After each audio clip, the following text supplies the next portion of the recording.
Dia 15 de novembro é feriado. Sabe por quê? É o dia da proclamação da República, cara. É o dia que o Brasil deixou de ter um imperador e passou a ter um presidente. E de todos os presidentes que o Brasil já teve, a história desse cara aqui merece ser contada.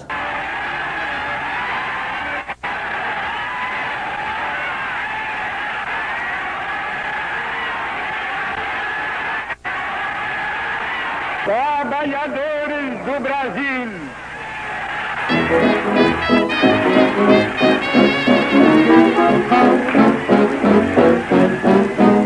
Getúlio Dornelles Vargas nasceu em abril de 1883, na cidade de São Borja, que fica lá no Rio Grande do Sul, quase na Argentina. O pai dele lutou na Guerra do Paraguai e o Vargas até tentou uma carreira militar, mas acabou fazendo direito, se formou com honras na faculdade e depois disso a vida política acabou acontecendo para ele. Em 1909 ele é eleito deputado estadual e aí a carreira dele vira o meteoro da paixão.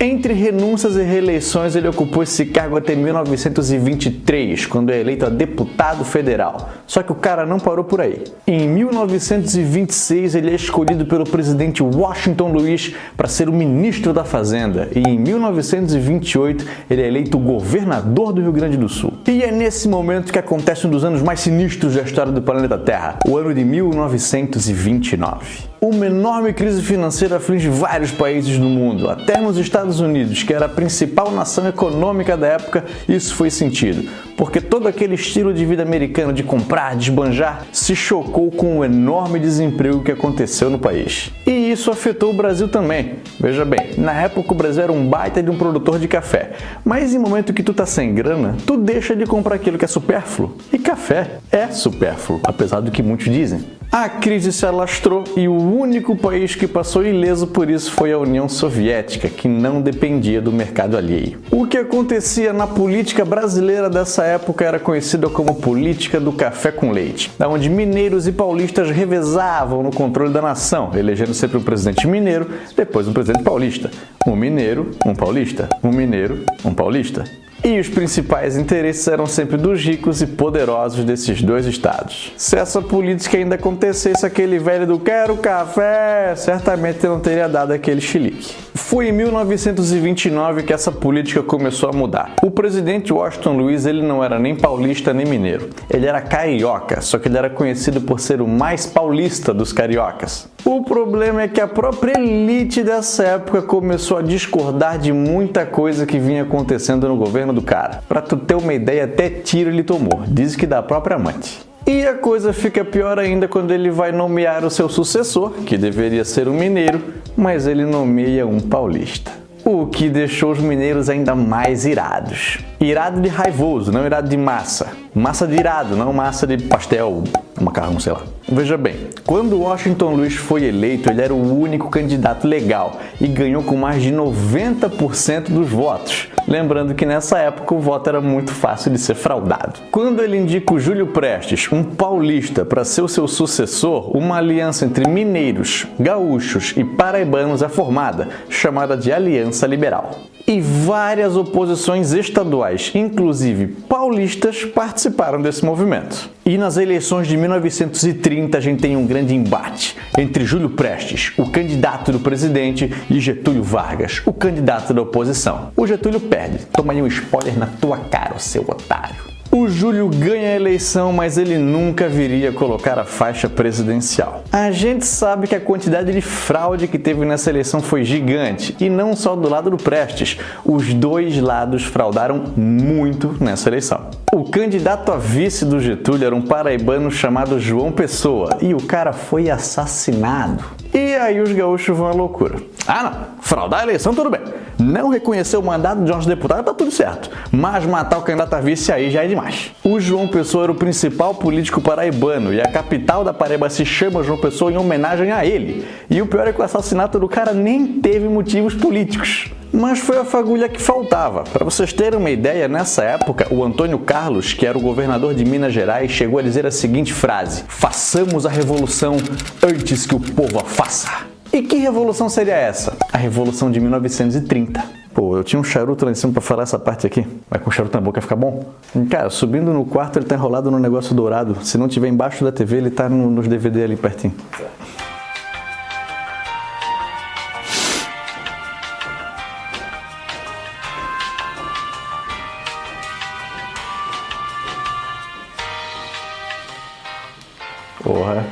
fininho. That's what she said. Acho que fica melhor. Não, acho que do lado. Achei? Não sei se é assim. No começo tava melhor. Achei? Aham. Vargas coloca o charuto na boca e parte de trem para Itararé, que fica na fronteira entre São Paulo e Paraná. Lá haveria uma grande batalha entre as tropas revolucionárias de Getúlio Vargas e as tropas federais. Seria essa a maior batalha do Brasil. Só que ela acabou não acontecendo. O Washington Luiz foi deposto, cara. Tiraram ele do poder e mandaram ele embora. Foi montado então um governo provisório e no comando estaria quem? Getúlio Vargas. Nesse mesmo trem, indo para o Rio de Janeiro, o Vargas parou em São Paulo e foi ovacionado pela população. 1,60 m de pura testosterona revolucionária. Começa aí um governo provisório que tem Getúlio Vargas como presidente. O Getúlio rasga a Constituição e cria os Ministérios do Trabalho, Indústria e Comércio e também da Saúde e Educação. Não só isso, ele fechou o Congresso e nomeou lideranças para os estados. A maioria delas gente que participou do movimento tenentista de 1922. E esse foi o fim da República Velha, que vinha acontecendo desde 1889, quando Deodoro da Fonseca foi o primeiro presidente do Brasil. Mas tu acha que os ricos cafeicultores paulistas iam deixar isso passar batido?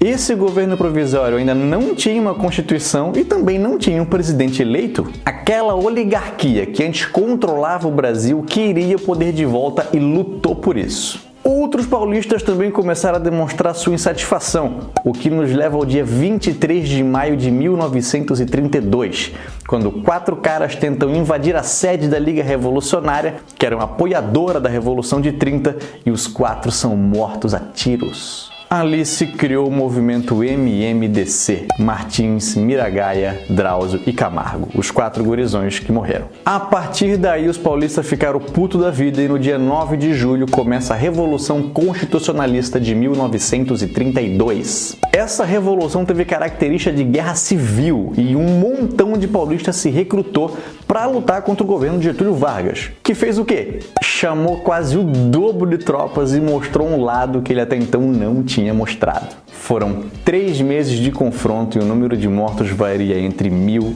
e 2.000. Os paulistas fizeram um montão de propaganda, chamaram os civis para lutar, recolher ouro da população para juntar uma grana, mas não deu. As tropas do Getúlio cagaram os paulistas de pau, que se renderam no comecinho de outubro daquele ano. Bah, vou te cagar de pau. Essa Constituição até que é boa, mas lá em Poa, muito melhor. A partir de 1933, algumas mudanças começaram a acontecer. Se formou uma Assembleia Constituinte e em 1934 o Brasil já tinha uma nova Constituição. Rolou inclusive uma eleição indireta que elegeu, adivinha quem? Getúlio Vargas. Nesse ponto da história, é interessante a gente ver quem é que estava no cenário político mundial. Hitler na Alemanha, Mussolini na Itália, Salazar em Portugal, Franco na Espanha e Stalin na União Soviética. Tu acha que o Brasil ia ficar de fora disso aí?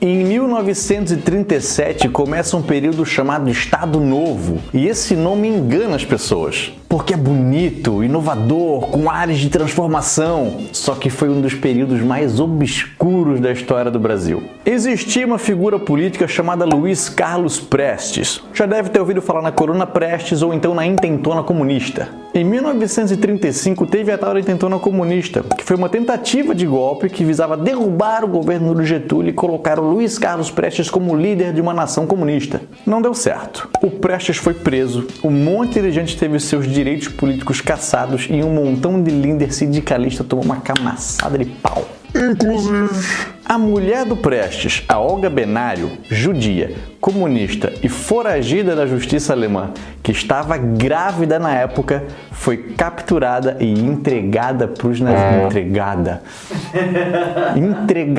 Entregue para os nazistas, cara. Ela foi recebida pela Gestapo e colocada num campo de concentração, onde ela morreu em 1942. Sim, o Getúlio entregou a Olga pro Hitler. Porra, Getúlio! Para piorar esse ranço comunista, aconteceu um negócio chamado Plano Cohen. Era um documento maligno, tenebroso, cruel, ardiloso, com planos de novos golpes comunistas para tomar o poder no Brasil.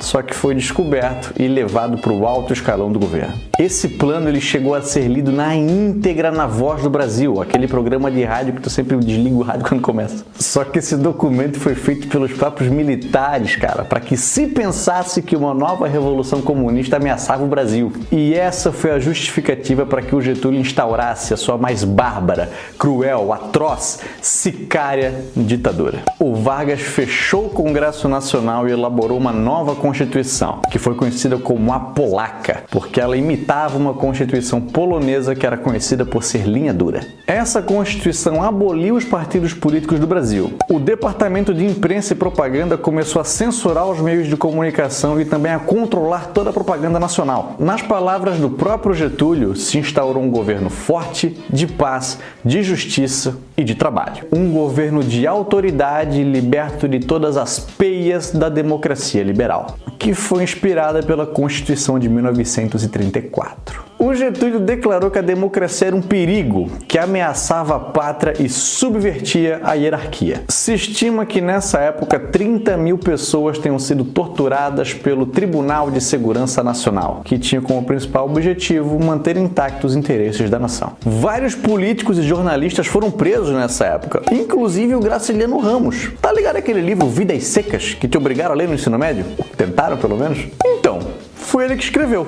E depois que ele morreu, em 1953, foi publicado o livro Memórias do Cárcere, onde ele mostra como era uma prisão do Getúlio nessa época. Enquanto o Brasil estava nessa fase, o resto do mundo não estava diferente não. Em 1939 tinha começado a Segunda Guerra Mundial e em 1941 os Estados Unidos entraram nela. E aí o Vargas ficou numa sinuca de bico, porque tanto os Estados Unidos quanto a Alemanha eram grandes parceiros comerciais do Brasil. Já tinha filial do Partido Nazista no Brasil desde 1928, em Timbó, em Santa Catarina. E tanto Góes Monteiro quanto Eurico Gaspar Dutra, que eram aliados do Vargas desde a Revolução de 30, já tinham deixado claro seu desejo de se unir à Alemanha nazista. Foi só em 1942 que se cortou definitivamente os laços comerciais com a Alemanha, o que levou a Alemanha a atacar alguns navios brasileiros e o que levou o Brasil a declarar guerra contra a Alemanha. O Brasil foi decisivo na guerra e teve uma atuação muito importante na Itália. Tem um montão de história de soldado brasileiro que foi herói por lá. Estados Unidos ficou feliz da vida com isso, construiu uma base militar no Nordeste brasileiro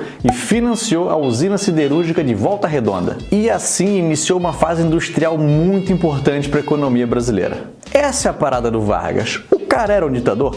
Era, mas ele tinha uma manha, uma malemolência, um jeito político de lidar com as coisas que fazia o cara conseguir ser amado pela população mesmo assim. O cara conseguiu até fazer um jogo político entre americanos e nazistas, cara. Ele endereçava os discursos dele para os trabalhadores do Brasil. Era uma nova forma de se falar com o povo. E dessa maneira, o cara conseguiu ser amado pelo povo, mesmo sendo um tirano. Trabalhadores do Brasil. Pô, ficou boa a tua imitação, cara. Veja bem, em 1943 o cara fez uma maravilha na consolidação das leis do trabalho. A jornada de trabalho passou a ser de 8 horas, o trabalho das mulheres, dos menores, o trabalho noturno ganharam regulamentações, a previdência ganhou mais benefício e teve mais um montão de coisa. Esse tipo de medida agradava o povão, ele conseguia ao mesmo tempo ser um facínora e ser amado. Chega o ano de 1945... e a guerra acaba. Os soldados brasileiros retornam como heróis, muitos deram a sua vida pelos ideais dos aliados. E aí acontece um fator social que é impressionante. Se percebeu que o soldado brasileiro foi mandado para a Europa para lutar contra uma ditadura opressora. E esse mesmo soldado voltou para ser oprimido por um ditador no Brasil. Não fazia sentido apoiar o que acontecia no Brasil e lutar contra regimes similares na Europa.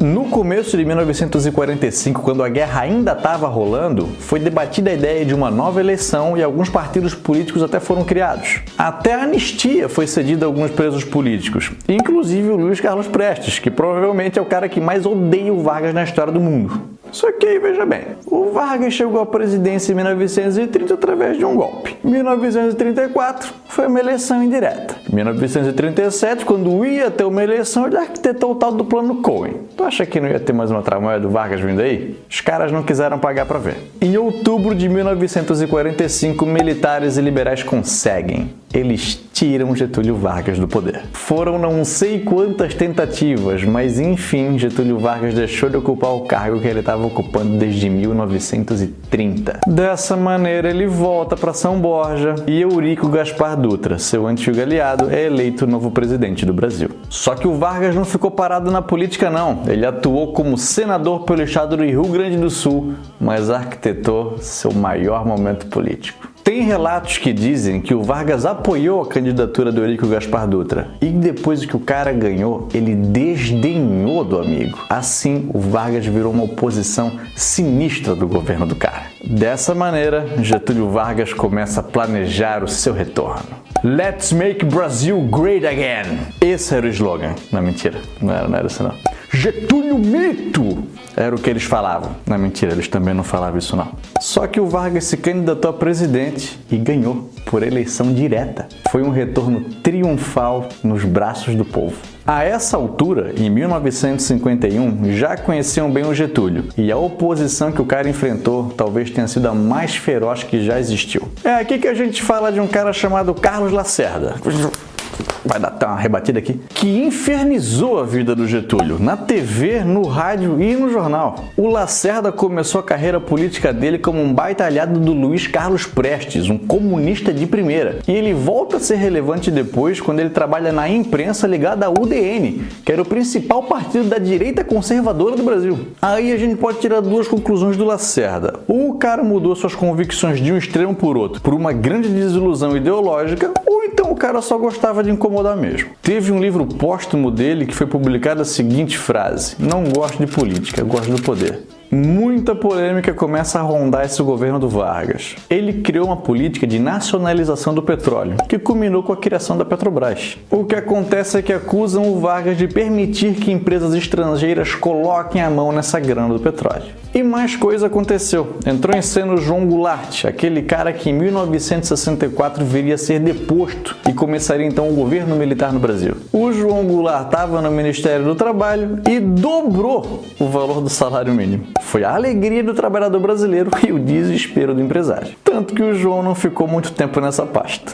A quantidade de denúncia de corrupção no governo do cara era enorme e até processo de impeachment aconteceu. Mas ele ainda estava se mantendo firme. Foi aí que o Gregório Fortunato pensou: agora eu se consagro. O cara era o principal cupincha do Getúlio Vargas. Tu sabe o que é cupincha? Já assistiu aqui. Ele era o chefe da guarda do Getúlio e decidiu matar o Lacerda. E essa talvez tenha sido a pior ideia do mundo, porque o cara nem teve competência para ir lá e matar. Ele contratou 2 pistoleiros que atiraram no pé do Lacerda. Só que mataram o cara que fazia a guarda dele. E aí o que tá feito, tá feito. Para piorar, o falecido era da aeronáutica e foi instaurado um inquérito militar. Chegaram até o Fortunato e caíram de pau em cima do Getúlio.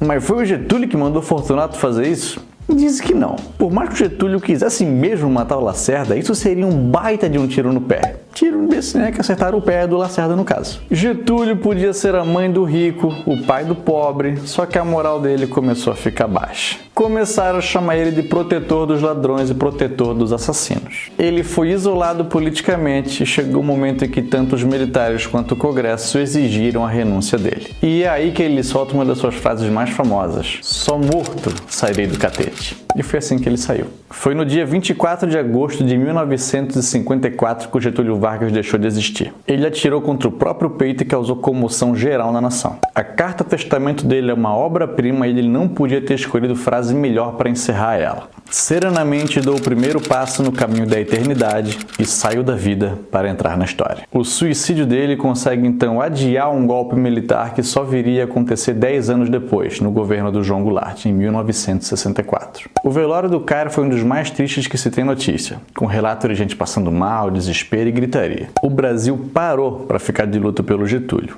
E por mais que os militares e políticos quisessem a queda dele, o povo não deixou que a morte dele fosse em vão. Em 1955, uma nova eleição no Brasil acontece e um baita aliado do Vargas é eleito, Juscelino Kubitschek. O Kubitschek conseguiu colocar em prática várias ideias que já vinham do governo do Vargas e teve um governo bem inovador para sua época. Todo mundo conhece a frase 50 anos em 5. O legado do Vargas está presente no Brasil até hoje, principalmente quando a gente fala no direito do trabalhador. E talvez seja por isso que até hoje tanta gente fala que esse foi o melhor presidente que o Brasil já teve.